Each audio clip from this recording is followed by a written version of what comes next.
চীনৰ প্ৰাচীৰ নহয় জানো গ্ৰেট ৱাল অফ চাইনা বুলি ক'লে পৃথিৱীৰ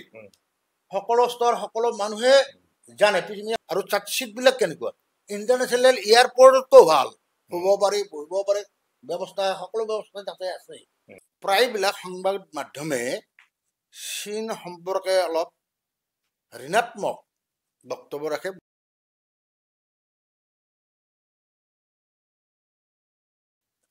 ভিডিঅ'টি চাবলৈ আৰম্ভ কৰাৰ বাবে ধন্যবাদ মই ককুল তালুকদাৰ আপোনালোকে চাই আছে সময়ৰ নিনাদৰ ব্যতিক্ৰমী অনুষ্ঠান আলাপত আজি আমি আলোচনা কৰিম অলপতে চীন ভ্ৰমণ কৰি অহা এজন শ্ৰমিক নেতাৰ সৈতে চীনৰ কিছু কথা আৰু শ্ৰমিকসকলৰ কিছু সমস্যা সেই সন্দৰ্ভত আজি আমাৰ ষ্টুডিঅ'ত উপস্থিত আছে বিশিষ্ট শ্ৰমিক নেতা বীৰেন কলিতা ডাঙৰীয়া আমি এতিয়া তেখেতৰ সৈতে কিছু কথা পাতিম আহক আমি এতিয়া কলিতাৰ ওচৰলৈ যাওঁ এখেত হৈছে নমস্কাৰ বীৰেন কলিতা দাদা আপুনি দীৰ্ঘদিন ধৰি শ্ৰমিকসকলৰ সমস্যাৰ হকে মাত মাতি আহিছে বিভিন্ন আন্দোলন কৰিছে আৰু ৰাষ্ট্ৰীয় আন্তঃৰাষ্ট্ৰীয় বিভিন্ন পৰ্যায়ৰ সেমিনাৰ এটেণ্ড কৰিছে শ্ৰমিকৰ সমস্যাসমূহ ৰাষ্ট্ৰীয় পৰ্যায়ত উপস্থাপন কৰি আহিছে এই সামগ্ৰিক বিষয়টো সন্দৰ্ভত আপুনি ইতিমধ্যে বিভিন্ন দেশ বিদেশ ভ্ৰমণ কৰিছে জানিব পাৰিছো অলপতে আপুনি চীনৰ পৰা আহিছে আপুনি অকমান সেই সন্দৰ্ভত আপোনাৰ পৰা আমি জানিব বিচাৰিম যে আচলতে বৰ্তমান শ্ৰমিক সকলৰ স্থিতি কেনেকুৱা হৈ আছে আৰু ইয়াৰ পিছতে আমি জানিব বিচাৰিম যে বৰ্তমান সময়ত চীনৰ পৰিৱেশ কেনেকুৱা চাফ চিকুণ তাৰ খাদ্য অভ্যাস এই সামগ্ৰিকভাৱে কথাখিনি আমি জানিব বিচাৰিম ধন্যবাদ তালুকদাৰ মই অলপতে অৰ্থাৎ মাৰ্চৰ শেষ ভাগত মই আৰু মোৰ সহধৰ্মিনী মঞ্জুশ্ৰী কলিতাই আমি চীন ভ্ৰমণ কৰি আহিছোঁ চীনৰ প্ৰধান যিবিলাক চহৰ আছে বেইজিং তাৰপৰা চিয়াং চাংহাই ইত্যাদি এইবিলাক আমি চাই আহিছোঁ অধ্যয়ন কৰি আহিছোঁ প্ৰথম এটা কথা মই ক'ব লাগিব যে চীন সম্পৰ্কে আমাৰ জনসাধাৰণৰ মনত এটা এতিয়াও বিৰূপ ভাৱ আছে কাৰণটোৱে হ'ল যে আমাৰ যিবিলাক প্ৰায়বিলাক সংবাদ মাধ্যমে চীন সম্পৰ্কে অলপ ঋণাত্মক বক্তব্য ৰাখে বহুত বুদ্ধিজীৱী সাহিত্যিক তেওঁলোকেও ৰাখে কিন্তু এটা কথা নতুন প্ৰজন্ম আৰু অসমৰ ভাৰতবৰ্ষৰ আমি সাধাৰণ জনসাধাৰণক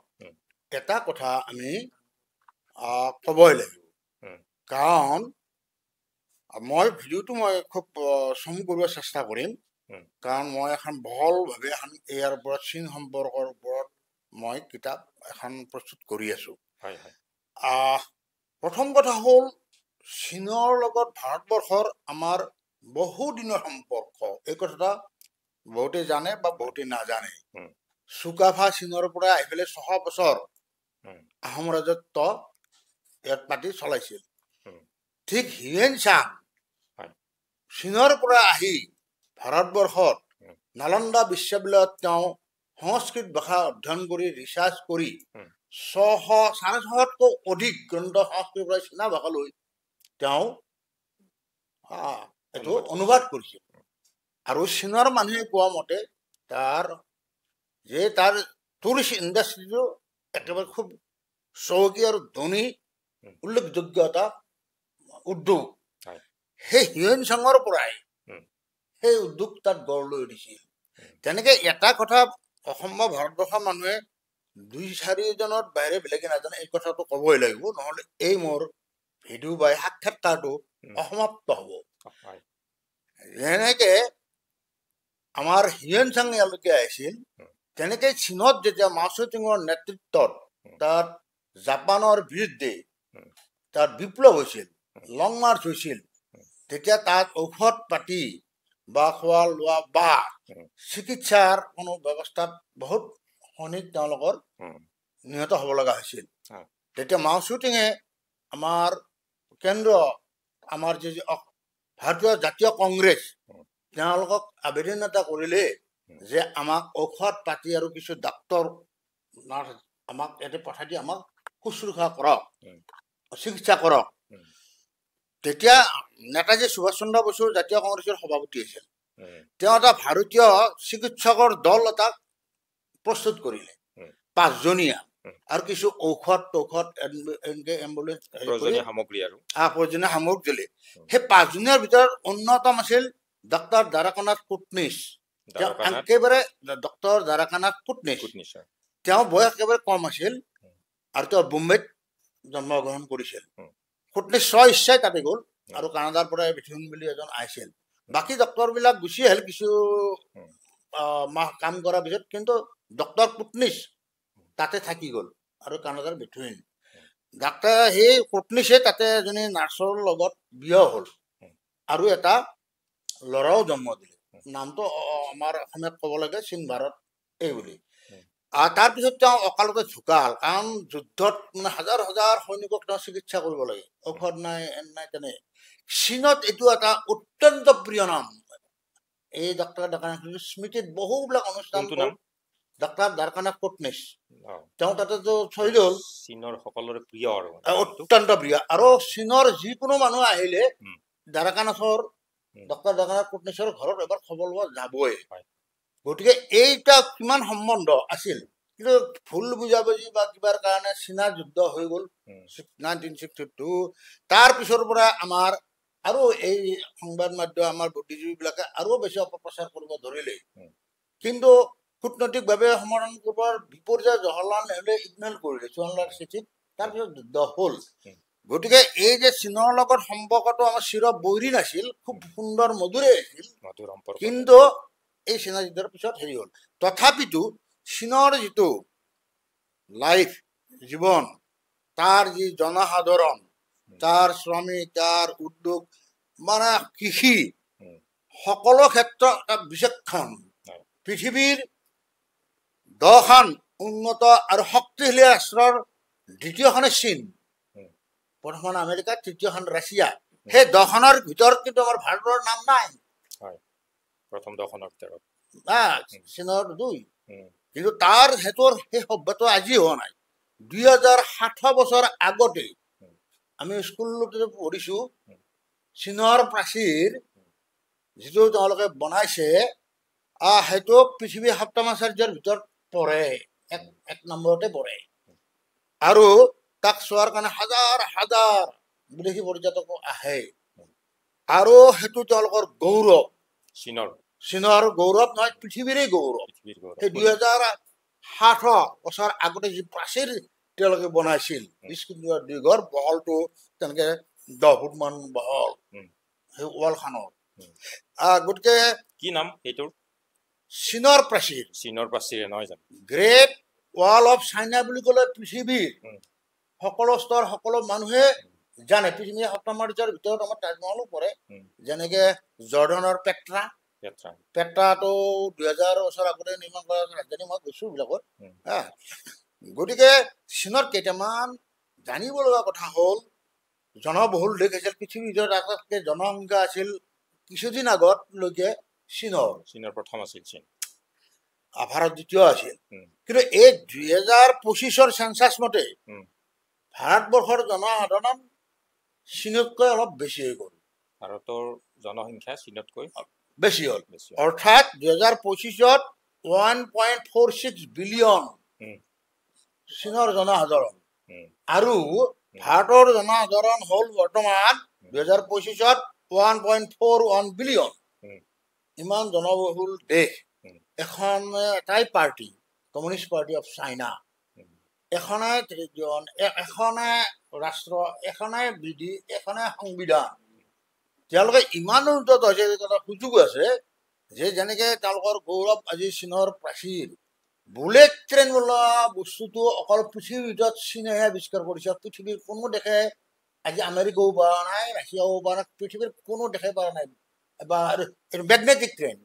ম্যাগনেটিক ট্রেন হ্যাঁ আর ম্যাগনেটও যায় কোনো কারেন্ট নাই কোনো ফুয়েল নাই ম্যাগনেটত যাব আমি তাকবিলাক উঠিছোঁ 30 কিলোমিটাৰত 7 মিনিটত আমাক পচাই দিছোঁ আৰু ঘূৰি অহাতেও তেনেকৈ 7 মিনিট কোনো পলিউশ্যন নাই হা একো নাই আৰু তাৰ গাড়ীবিলাক আপোনাৰ প্ৰায় বেটাৰীত চলে কাৰেণ্টৰ পলিউশ্যনৰ কাৰণে নাকি পলিউশ্যনো নহয় পেট্ৰল নহয় হয়তো পেট্ৰল পাম্প পাব না ইয়াতে চাইনাত গোটেই গাড়ী প্ৰায়বিলাকে বহুত দূৰে 3-4 কিলোমিটাৰ এটা এইটো থাকিব সব বেটাৰী বা কষ্টলি গাড়ীবিলাকো ভালেই থাকে পলিউশ্যনো নহয় তাততো হাজাৰ হাজাৰ গাড়ী এনেকুৱা আৰু ৰাস্তা ঘাট বহুত ভাল ৰাস্তা ঘাট আপোনাৰ 6 লাইন এইটো চাৰিওফালে আৰু গোটেই মানে ৰাস্তা ঘাটত এটা পাতো পৰি থাকিব নোৱাৰে তাৰ ট্ৰেফিক ব্যৱস্থাটো কেনেকুৱা আমাৰ ট্ৰেফিক ব্যৱস্থা বুলি পেলাই আমাৰ এটা ট্ৰেফিক একো নাই আমাৰ যেনে ট্ৰেফিক পুলিচ থাকে তাত একো নাই সব ইলেক্ট্ৰনিক্স অল ইলেক্ট্ৰনিক্স চাইনাত পুলিচেই নাপায় ট্ৰেফিক পুলিচো নাপায় এই পুলিচো নাপায় খালি যিবিলাক আমাৰ উল্লেখযোগ্য স্থান আছে কমিউনিষ্ট পাৰ্টি বা মাওৰ এই কৃষ্ণ এইবিলাক যদি নষ্ট কৰিব নোৱাৰে তাতেহে পুলিচ থাকে বাকী ছিগনেল ব্যৱস্থা গাড়ীবিলাক খুব লাহে লাহে চলায় অগণন গাড়ী আছে হা আৰু গাড়ীবিলাক মই ক'লো নহয় মানে অত্যন্ত সুন্দৰ পলিউশ্যন নহয় আৰু ৰাস্তা ঘাট মানে ফু মাৰি খাব এটা গছ পাত নাপায় চাফ চিকুণটো মই পৃথিৱীৰ ভিতৰত মই বহুত দেশ ঘূৰিলো আন্তৰ্জাতিক সন্মিলনবিলাকত কিন্তু চীনৰ ইমান জনসাধাৰণ এটা গছৰ পাতো পৰি থাকিব নোৱাৰে কিন্তু গোটেই চাইনাখানে ফুলনি বাৰী গছ চছ আছে কিন্তু এটা পাত পৰি থাকিব নোৱাৰে ক'ৰবাত যদি পাত পৰে কোনোবাই যদি সৰু এখন কাগজো পেলাই থৈ যায় লমতে সিহঁতৰ পানিছমেণ্ট হৈ যাব আৰু সিহঁতৰ ডাঙৰ ডাঙৰ ৰাস্তা ফুটপাথে আমাৰ এইবিলাক ৰাস্তা ডাঙৰ ডাঙৰ তাতে কাষে মডাৰ্ণ সৰু সৰু ডাষ্টবিন আছে এনেকে টিপিটক পলাই যাওঁ তাতে পেলাব লাগিব কোনোবা যে নাজানাকে একদম ফৰেনাৰে কিবা এখন সৰু কাগজ এটা চিপিটত টুকুৰা পেলাই দিছে পিছত যেনিবা ল'ৰা বা যদি ছোৱালী পিছে পিছে আহি আছে তেওঁ সেইটো তাই পেলাব এইটো মই নাজানাকে তাতে দিছে বুজিছে তেনেকে পেচাব তাইতো কৰিবই নোৱাৰে তামোল পাণ গুটখা চিগাৰেট এইবিলাক তামোল পাণ গুটখা ফৰেনাৰে দুই এটা চিগাৰেট খাওঁ দেখিছো কিন্তু গুটখা টুটকা চাদা বেন একেবাৰে থাকিব নোৱাৰে আমাৰ যে তামোল খাব থু পেলাব চাৰিওফালে চব জেল পেচাব কৰিলেও তাত শাস্তি আছে সাংঘাতিক কাৰণ লেট্ৰিন বাথৰুম গোটেই চাৰিওফালে আছে না য'ত যিমান লাগে প্ৰয়োজনকে থৈ দিছে গতিকে তাত আৰু মানুহবিলাক ইমান ডিচিপ্লিনৰ কাৰণে চাইনা ইমান গৈছে আৰু তাত মেট্ৰ' ট্ৰেইন বুলেট ট্ৰেইনটো আমাৰ ইয়াত মেট্ৰ' ট্ৰেইন চিটিবাছ যোৱা দিয়ে ঘণ্টাত দুটা টাইপৰ আছে এটাত 500 বা 600 কিলোমিটাৰ এটা হেৰি আমি দুবাৰ গ'লো বেইজিঙৰ পৰা চাইনাই পুৰণা ৰাজধানী 6 ঘণ্টা লাগিছিল এই গাঁৱে একেবাৰে খেতি আপুনি কেইদিন আছিল মুঠতে তাতে 10 দিন ঘূৰিলে সেই 10 দিনত গোটেই ঘূৰিলো আৰু মই ক'লো আমি তাতে গ'লো 6 ঘণ্টা বুলেট ট্ৰেইনত ঠিক তেনেকে আকৌ চিয়াঙৰ পৰাই কেপিটেল চিটি হ'ল তেওঁলোকৰ ইণ্টাৰনেশ্যনেল কেপিটেল চিটি হ'ল চাংহাই তাতে আহিলো 8 ঘণ্টা বুলেট ট্ৰেইন আমাৰ জেগাত দৈৰ্ঘ 2000 কিলোমিটাৰ আমাৰ ইয়াৰ পৰা দিল্লীলৈ যাওঁ ইমান 8 ঘণ্টা আগতে পচাই দিছো বুলেট ট্ৰেইনে ইমান ফাষ্ট আমাৰ ইমান পলিউশ্যন নাই আপোনাৰ আৰু তাত চিটবিলাক কেনেকুৱা ইণ্টাৰনেশ্যনেল এয়াৰপৰ্টতো ভাল শুব পাৰি বহিব পাৰে ব্যৱস্থা সকলো ব্যৱস্থা তাতে আছে গতিকে আমাৰ ভাৰতে 200-300 বছৰলৈকে সেইবিলাক ভাবিবই নোৱাৰে যিটো আজি চাইনাই ইতিমধ্যে কৰি পেলালে ঠিক তেনেকে তাত মানুহৰ জীৱন স্বাস্থ্য কথা বতৰা মানে একেবাৰে নান্দনিক তাত চিকিৎসা ব্যৱস্থাটো কেনেকুৱা চিকিৎসা ব্যৱস্থাটো তাৰ কেনেকুৱা আচলতে তাতো চাইনাততো মোটামুটিভাৱে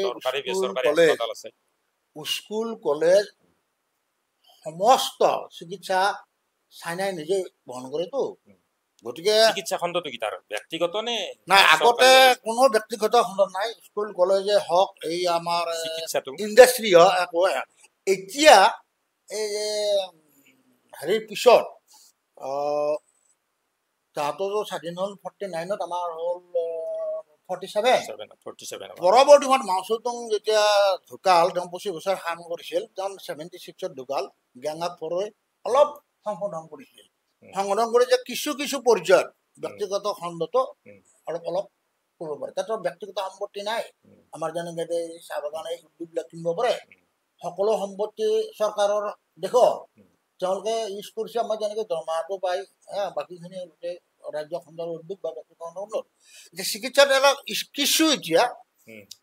তেওঁলোকে অলপ হেৰি ব্যক্তিগত খণ্ডত আৰম্ভ কৰিছে কিছু ক্ষেত্ৰত কিন্তু আমাৰ এনেকৈ নহয় কাৰণ তাৰে মানুহবিলাক অত্যন্ত চাইনিজবিলাক স্বাস্থ্যৱান একেবাৰে বহু বছৰ জীয়াই থাকে আৰু আপুনি চাওক অলিম্পিকতে সিহঁতেতো শ শ গ'ল্ড মেডেল পায় আমাৰতো ভাৰতবৰ্ষ পৃথিৱীৰ ভিতৰত আটাইতকৈ বেছি মানুহ এটাও নাপায় এছিয়াৰ অলিম্পিকতে হওক সিহঁতে খেতি পৃথিৱীৰ ভিতৰত বেছি ধান চাউল উৎপাদন কৰে চীনে আৰু ষ্ট্ৰং মানুহবিলাক শক্তিশালী আৰু সেই পৃথিৱীৰ আটাইতকৈ বেছি ৰপ্তানি কৰে ধান চাউল চীনে বিদেশত আৰু মানুহবিলাকৰ যিবিলাক ৰিটায়াৰ্ড মানুহ চিনিয়ৰ চিটিজেন তেওঁৰ কাৰণে ডাঙৰ ডাঙৰ ফিল্ড কৰি দিছে যে খেলা ধূলা খোজকাঢ়া এইবিলাক চব কৰিব পাৰে আপোনাক আচৰিত এটা মই দেখিলোঁ তাৰ উন্নয়নৰ কথা যিখন চাংহাই আছে নতুন চাংহাই পুৰণা চাংহাই মাজত এটা নদী আছে লোকেল নদী হংফু বুলি কয় তাৰ বহলটো 2 কিলোমিটাৰ দৈৰ্ঘ্যটো হ'ল 150 কিলোমিটাৰ আণ্ডাৰগ্ৰাউণ্ড তেলাংখন নদীৰ তলেদি দলং আছে কিমানখন 13খন আণ্ডাৰগ্ৰাউণ্ড দলং নদীৰ তলেদি নতুন চাংহাই আৰু পুৰণা চাংহাই সংঘৰ কোচে 13খন সুৰংগ কৰি তলেদি আৰু অভাৰগ্ৰাউণ্ড আছে 9খন সেই নদীৰ ওপৰত মাল্টি ষ্টৰেজ আমি এটাত 118 তালত উঠিলোঁ এটাত 8 তালতো তাতে আমি উঠিছোঁ ইমান মানে মানিব লাগিব দেই আৰু তাতে মই আৰু এটা জেগাত গ'লোঁ যে কমিউনিষ্ট পাৰ্টি মিউজিয়াম বুলি এটা বস্তু আছে অল্ড চাংহাইত এই য'ত মাও চেতুঙৰ নেতৃত্বত কমিউনিষ্ট পাৰ্টিৰ জন্ম বা ঘাটি লং মাৰ্চ এৰিয়া হৈছে তাতে মিউজিয়াম এটা আছে খুব ডাঙৰ সেইটোত পুলিচ আছে দেই কোনোবাই যাতে নষ্ট কৰিব নোৱাৰে সেইটো আমি যাই গ'লোঁ এটা ঐতিহাসিক জেগা তেওঁলোকে আৰু বাকী হেৰিত গ'ল আমি ঘূৰিলোঁ আৰু আমাৰ দুই এজনে বাহিৰত তাৰপৰা আহি মই দেখিলোঁ বিশেষকৈ দুজন এজনী আৰু এজনে চীন সম্পৰ্কে অলপ বিৰূপ মন্তব্য কৰা আমি দেখা পাইছোঁ যে তেওঁলোকে ক'লে যে ক'ত গুচি ক'ত ঘূৰা নাই নাজানো সাহিত্যিকেই তেওঁলোকে চীনত এই মুছলমানবিলাকৰ ওপৰত বহুত হেৰি নিৰ্যাতন আছে এই তেওঁলোকক এই ট্ৰেনজিট কেম্প এইবিলাক ৰিহেবিলিটেশ্যন চেণ্টাৰত ৰাখে তো আমিতো তাতে গ'লোঁ তাতো এখন নগৰী এখন আছে মুছলিম কোৱাৰ্টাৰ নামে ডাঙৰ ডাঙৰ বিল্ডিং আৰু এখন আছে বেগম মাৰ্কেট আমি এইবিলাক গোটেই গৈছোঁ তাতো কোনো কাকো অত্যাচাৰ আমি দেখা নাই কোনোবা যদি আইচিছ চাইচিছৰ দৰে ক'ৰবাত মছজিদ তছজিদ যদি কৰে আজিকালি এতিয়া উগ্ৰপন্থী আছেতো এই যে আমাৰ পাকিস্তানৰ ৰেলে অৱৰোধ কৰি পেলাইছিল না ঠিক তেনেকৈ সিহঁতৰ সেইবিলাকৰ কাৰণে অলপ সাৱধান কাৰণ সিহঁতৰ অতীতটো নষ্ট কৰি দিব নোৱাৰে তেনেকুৱা কিন্তু তাতো কোনো ধৰ্মৰ হেৰি কৰা নাই আমাৰ ইয়াতে এই বৰং যিবিলাকে লিখিছে আমাৰ ভাৰতবৰ্ষতে দেখো আমাৰ মুছলিমৰ বেআইনী মুছলিম বিৰোধী আইনবিলাক ওলাইছে মুছলিমৰ অত্যাচাৰ বাবৰি মছজিদ ভাঙি পেলালাক ইয়াতে আমি কি কওঁ বৃহত্তম গণতান্ত্ৰিক দেশ বৃহত্তম যদি বাবৰি মছজিদ এই তেওঁলোকে এই চৰকাৰে যিবিলাক দল বিজেপি আৰ এছ আছে ভাঙি পেলাইছে না এতিয়া কত আইন প্ৰতিদিনে ওলাই আছে কিন্তু চীনৰ পৰা শিকিব লাগে জানিব লাগে তেওঁলোকৰ খেলা লগ পালে এইকেইদিনত তাত কিমান মানুহৰ সৈতে কথা পাতিলে বা ফুৰিলে প্ৰত্যেকখন জেগাতে গৈছো ন প্ৰত্যেকখন জেগাতে সকলোতে আমি চাব লগা হ'ল জানিব লগা হ'ল আৰু আমাৰ তাতে ব্যৱস্থাপনা আমি যেনেকৈ গৈছোঁ যে যোৱা থকা খোৱা আমাক ভ্ৰমণ তাতে কৰাব লাগিব 3-4 ষ্টাৰ হোটেলত ৰাখিব লাগিব আমি খোৱা তাৰ হোটেলত আমাৰ লগত মিল তেনেকৈ বিশেষ নাই তথাপিও আমি সিহঁতে খোৱাটো 2 সাঁজে আমাক ফ্ৰী খুৱাব লাগে তাতে কি ভাতে খাইছেনে আপোনালোকে ভাত মানে ভাতে খাইছোঁ কিন্তু এসাঁজ আমি দিনৰ সাঁজ আমি চাইনিজ খাব লাগে তাৰমানে তাত চাইনাতে আমাৰ মাছ মাংস কণী এইবিলাক চব আছে চব তো মোৰ মিছেছে ভেজ খায় আৰু মই চিকেন এই গাহৰি আৰু বইল তাক মানে বইলৰ কাৰণে বইল আমাৰ ইয়াতে লগত কি থাকে আৰু ৰুটি নে ভাত নে কি ভাত ৰুটি বা মাথা যিটো খায় আৰু। কল মূল এভৰিথিং থাকে একে মাংস সকলো প্ৰকাৰ মাংস ৰাখে মই অকল মাংসটো লওঁ চিকেন আৰু গাহৰি অলপ আৰু বইল কবি দিয়ে চব্জি দিয়ক ভাত দিয়ক আৰু আমাৰ বৰা চাউল বুলি যি কওঁ এই আমাৰ বৰা চাউল এটা বৰা চাউল আছে সেইটো বইল কৰি দিয়ে আমাৰ ভাতটো বইল কৰি দিয়ে সেইটো আমি চাইনিজ এসাঁজ খাবই লাগিব বিনা পইচা পাওঁ আৰু ৰাতিৰ সাঁজ আমি সিহঁতে খুৱাই আমি ইণ্ডিয়ান হোটেল আছে যিবিলাকত আমি ইণ্ডিয়ান হোটেলত ইণ্ডিয়ান খানা খাওঁ কিন্তু চব বস্তুৱে পায় যোনে যি খায় পায় ভেজ নন ভেজ ইণ্ডিয়ান আমাৰ ভাষাৰ ক্ষেত্ৰত মানুহখিনিৰ লগত যেতিয়া আপুনি চলা ফুৰাৰ ভাষাটো সমস্যা ভাষাটো মহা সমস্যা তাৰে 90% মানুহে ইংৰাজী নাজানে সিহঁতৰ চাইনা ভাষা এনকি ইণ্টাৰনেশ্যনেল ফ্লাইটতো এয়াৰ হোষ্টেজ বিলাকেও নাজানে এটামান মানুহে ইংলিছ জানে ডাঙৰ ডাঙৰ হোটেলবিলাকত যিটো আছে এটা মানুহে ইংলিছ চিফ্টত এটা মানুহে ইংলিছ জানে থাকিব বাকীবিলাক চাইনিজ সকলো ক্ষেত্ৰতে কিন্তু ধুনীয়াকৈ চলি যায় এতিয়া আকাৰে ইংৰাজী এনেকৈ অসুবিধা নাই আৰু দুভাষী থাকে না দুভাষী থাকে সেই দুভাষীয়ে যথেষ্ট কাম দিয়ে দুভাষীটো অনবৰতে 24 ঘণ্টা আৰু নাপায় আপোনালোকে কিমানজনমান গৈছিল আমিতো দুটা আমি ইয়াতে গ'লো দিল্লীৰ পৰা দুটা আমাৰ টোটেল ফ্লাইটখনত আমাৰ টোটেল 15 জন আছে ইণ্ডিয়ান ন তাতে কি কিবা শ্ৰমিক কোৰ কিবা শ্ৰমিকৰ আছিল চেমিনাৰ আছিল এটা আছিল সেইটো ক্লিয়াৰ হৈ গ'ল তাৰমানে এখন আন্তঃৰাষ্ট্ৰীয় এনাৰ্জি বোৰ্ড এটা হেৰি আছিল কিন্তু ঘটনাটো হ'ল আমাৰ যেনেকৈ টিকেট কৰিলে যিটো তাৰিখত আছিল আমাক আকৌ শ হাজাৰ কিলোমিটাৰ দূৰত এই চাঙাত লৈ গ'ল এই উলচা এইটোৰ লগত সেইটো একদম ক্লিয়াৰ হৈ গ'ল আমি তেনেকৈ আমাক এইটো বনাইছে আমাৰ 15 এইটো সেইটো মোৰ এটা মিছ এটা হ'ল আৰু যি নহওক সেইটো মই মেকআপ কৰিছোঁ যেনেকৈ পেপাৰ চাবমিট কৰি হওক কিবা দি হওক এনেকৈ আমি কৰিছোঁ যিয়ে নহওক তাৰে মানে চীনত এবাৰ যোৱা হেঁপাহ লাগে আমাৰো হেঁপাহ আছিল চীন সম্পৰ্কে দেখিছোঁ আৰু মই ধন্য মানিছোঁ ইয়াৰ আগতে মই প্ৰথম জৰ্ডান গ'লোঁ কিউবা গ'লোঁ ৰাছিয়া গ'লোঁ প্ৰাচীন সভ্যতা দেশ গ্ৰীচ গ'লোঁ ইৰাণ গ'লোঁ ভেনিজুৱেলা গ'লোঁ ছিংগাপুৰ ডুবাই মালয়েছিয়া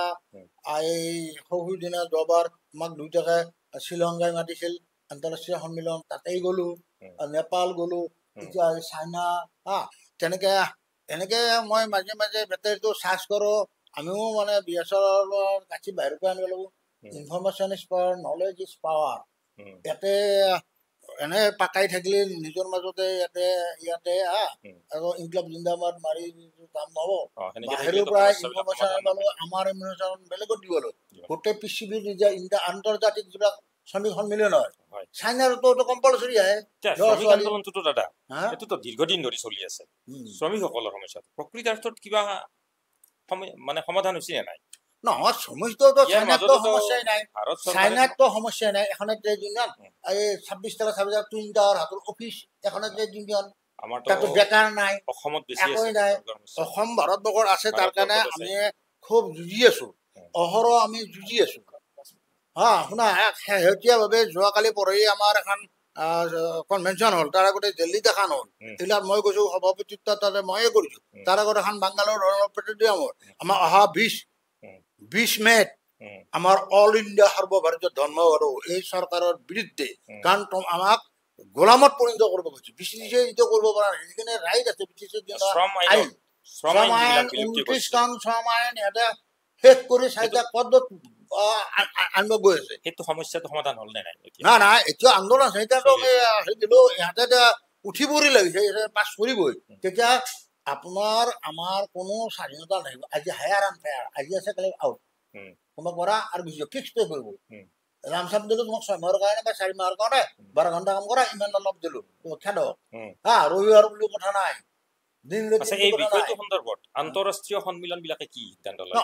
আন্তঃৰাষ্ট্ৰীয় সন্মিলন আয়ালো ইহঁতেতো আকৌ RSSৰ কথাই শুনে ইণ্টাৰনেশ্যনেল লেবাৰ অৰ্গেনাইজেশ্যন বিলাকক হুংকাৰ দিছে যে এনেকে যেনে তেনেকে কৰিলে তোমালোকৰ এনেকে নহ'ব। আগৰ যিবিলাক স্বাধীনতা ৰাইট যিবিলাক আছিল অধিকাৰ তাক তুমি সৰ্ব কৰিব নোৱাৰা নহয় ধৰ্মৰ নামত। হা, যিমানে মডাৰ্ণাইজ হৈছে সিমানে অলপমান অধিকাৰ বা এইবিলাক সা সুবিধা উন্নত হ'ব লাগে। আমি ক'ব গৈছিলো যে আজি 8 ঘণ্টা শ্ৰম 8 ঘণ্টা আমোদ প্ৰমোদ হয়নে 8 ঘণ্টা বিশ্ৰাম 150 বছৰ আগত চিকাগো চহৰত জীৱৰ উৎস ইহঁতে আকৌ 12 ঘণ্টা কৰিব গৈছে, কোনো ৰবিবাৰ বা বন্ধৰ দিন নাই, ফিক্স পে। তাৰমানে ব্ৰিটিছেও এনে দিনতো ইমান গোলামী কৰিব যোৱা নাছিল, তেওঁলোকে যিটো কৰিব যোৱা আছে তাৰ কাৰণে জাগিছে আৰু জাগব। যিমানে মানে কৰিব সিমানে বিদ্ৰোহ। এতিয়া আমাৰ চাহ বাগান, অসমৰ চাহ বাগান বা উদ্যোগ প্ৰতিষ্ঠান এইবিলাকতো এই সমস্যাটো এতিয়াও মানে যিমানে তেওঁলোকে ৰাতি গভীৰ হ'ব অৰ্থটো হ'ল সোনকালে প্ৰভাত আহিব, ৰাতিপুৱা আহিব। ইহঁতে যিমান অত্যাচাৰ নিৰ্যাতন কৰিব ধৰিছে সকলো ক্ষেত্ৰতে কৃষক হওক শ্ৰমিক হওক এই বিনা পইচা চাউল দি তাতে যদি বীজ দিলে তাতে যদি কিবা দিলে আমাৰ খেতি পথাৰবিলাক চব চন বুৰি আছে বিনা পইচা। কিন্তু চাইনাত একটুকুৰ 1 বিঘা মাটি খালী মাটি ক'তো দেখা নাপায়, হাজাৰ হাজাৰ কিলোমিটাৰ কিলোমিটাৰ। আমিতো এবাৰ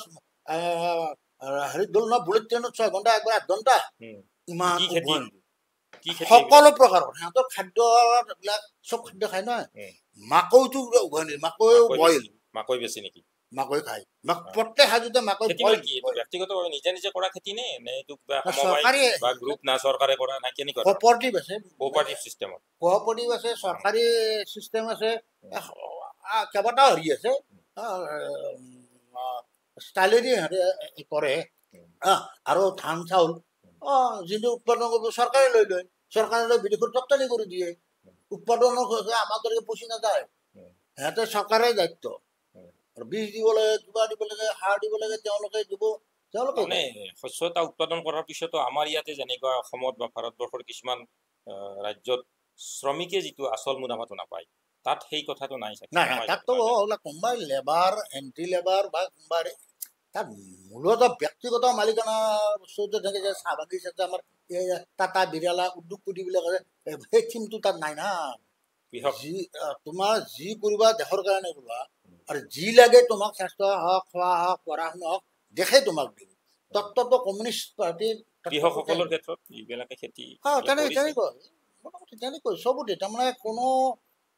অসুবিধা বোলা বস্তু একো নাই। খালি এই আমাৰ এনেকে যে কাঠফুলা টাইপৰ এই চৰকাৰৰ দিনতে হৈছে এইবিলাক শ পাৰ্টি এই সংগঠন এইবিলাক আন্দোলন এই কৰা মানে এইবিলাক তাতে ডিক্সনাৰীতে নাপাব আপুনি, কাৰণ চলাব নোৱাৰিবতো। গতিকে আৰু আৱিষ্কাৰবিলাক ন আৱিষ্কাৰ কৰি আছে।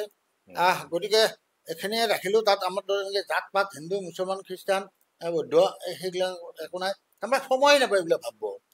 মানে কৰ্মটো অলিম্পিক গেমত গ'লো আমি, অলিম্পিক যেতিয়া বনাইছিল চাফ চিকুণ ভাল, চাফ চিকুণ মানে সাংঘাতিক। অলিম্পিক যাতে যিটো পাতিছিল আমাৰ গুৱাহাটী সৰু এখন চিটি, তাত আমাৰ চাইনা এনেকে আৱিষ্কাৰ কৰি দিলে যে অলিম্পিক চলি থকা সময়ত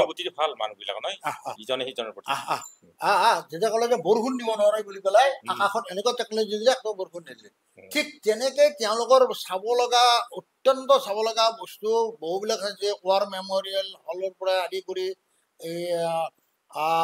এই এখন চিটি আছে ফৰবিডেন চিটি বেজিঙত, পাহৰি যোৱা চিটি। এটা ৰুমত যদি তাতে ইমান ডাঙৰ এটা ৰুমত যদি 5 মিনিটটো তাতে ঘূৰে 25 বছৰ হ'ব সেইখন চাওঁতে। আমি অলপ সামৰিব লাগিব। ঠিক তেনেকে আৰু বহুত তাত আৰু একমান লাষ্ট এটা কথা কওঁ, সিহঁতৰ ইনকাম পাণ্ডা বুলি এটা বস্তু আছে জানানে? এটা প্ৰাণী পৃথিৱীত ক'লা আৰু বগা, বেলেগত নাপোৱা। অলপ বান্দৰৰ দৰে নেকি বস্তুটো? নহয়, ভালুক টাইপ। ভালুক টাইপ। কিন্তু সিহঁতৰ দুটা তাতে দুটা ৰং বগা আৰু ক'লা। সিহঁতৰ পাণ্ডা চেণ্টাৰটো গ'লো, পাণ্ডা একো তাৰ বিক্ৰীটো কৰিব নোৱাৰে। হেৰে বছৰত ভাড়া 27খন দেশত সিহঁতে ভাড়া দিয়ে। 1 বছৰত $1 বিলিয়ন মাৰ্কিন ডলাৰ। আমাৰ ভাৰতীয় মুদ্ৰাৰ হিচাপত হাজাৰ হাজাৰ কোটি টকা হ'ব 1 বছৰ ভাড়া পাণ্ডাটোৰ ভাড়া। এটা বান্দাৰ ভাড়া? এটা বান্দা। কি কৰে বান্দাটোৱে? পাণ্ডাটো বেলেগ দেশতটো নাপাবা, আমাৰ যেনে কাজিৰঙাৰ গড় তেওঁলোকে এশিঙীয়া গড়টো আমাৰ ইয়াতেই পায় সিহঁতে তাৰপৰা নি পেলাই 1 বছৰৰ কাৰণে প্ৰজন্ম যাতে যুঁজুৱাই যদি নে মতা মাইকী জন্মও দিব পাৰে বা 1 বছৰৰ ভিতৰত যদি ৰিনিউ কৰিলেতো ৰিনিউ কৰিলে আৰু নহ'লে ঘূৰাই দিব লাগিব ৰিনিউ কৰিলে আকৌ সিমান হাজাৰ হাজাৰ কোটি টকা আমাৰ ভাজ্য মূল্যৰ দৰেকে 1 বিলিয়ন দিব লাগিব সি এটা হেৰি আছে তেনেকে ক'ৰ পৰা আনে ভাড়াটো ক'ৰ পৰা আনে সিহঁতৰ জংঘলৰ সিহঁতৰ জংঘলৰ পৰা এইটো ইমান পৰে আমি শ্ৰমিক নেতা বীৰেন কলিতাৰ সৈতে কিছু কথা পাতিলোঁ চীনৰ সন্দৰ্ভত সময়ৰ প্ৰতি লক্ষ্য ৰাখি আমি ভিডিঅ'টি সামৰিব লাগিব যিসকলে আজিৰ ভিডিঅ'টি চাই আছে যদি ভিডিঅ'টি ভাল পাইছে তেনেহ'লে লাইক কমেণ্ট আৰু শ্বেয়াৰ কৰিবলৈ নাপাহৰিব আৰু ইয়াৰ লগে লগে সময়ৰ নিনাদ ইউটিউব চেনেলটি ছাবস্ক্ৰাইব কৰি আমাৰ যাত্ৰাপথৰ সহায়ক হ'ব নমস্কাৰ